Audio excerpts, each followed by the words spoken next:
This son of a Kentucky painter took up boxing after neighborhood bullies stole his bicycle.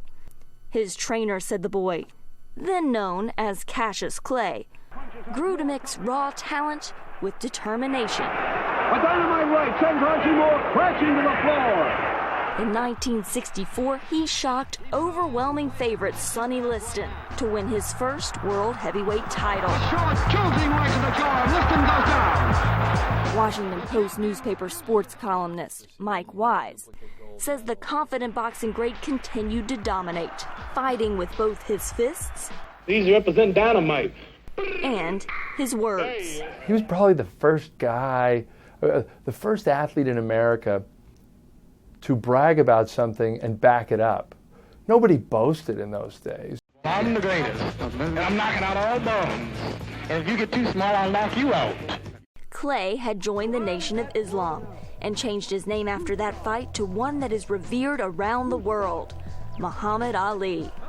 3 years later, he was vilified for refusing the U.S. Army draft, based on his religious beliefs and his opposition to the Vietnam War. Ali was convicted of draft evasion and stripped of his title, keeping him out of the ring for 3 years until the Supreme Court overturned his conviction in 1970. Just months after returning to the ring, new heavyweight champ Joe Frazier dealt Ali his first professional loss. But Ali later took his revenge against Smoking Joe Frazier and won their second fight. Another classic bout for Ali was against George Foreman. Ali and Foreman took their 1974 championship fight to the former Zaire in a remote part of Central Africa. It was a boxing match immortalized as the Rumble in the Jungle. I have wrestled with an alligator. I have tussled with a whale. I done handcuffed lightning, throw thunder in jail. Bad, ain't it? Only last week, I murdered a rock, injured a stone, hospitalized a brick. I'm so mean I make medicine sick. Bad, fast.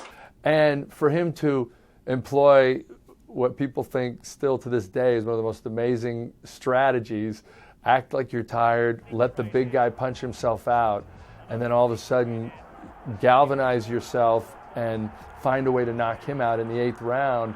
Well, that was still probably the most triumphant moment in boxing history. The great man has done it. Ali then met Frazier in their third and final clash. It was late 1975 in the Philippines, dubbed the Thrilla in Manila. Ali endured 14 brutal rounds and emerged victorious. The boxing legend's later years were plagued by Parkinson's disease, which he was diagnosed with in 1984. He could no longer float like a butterfly or sting like a bee, but his generosity and passion for humanity continued to inspire people around the world. Muhammad Ali was beloved.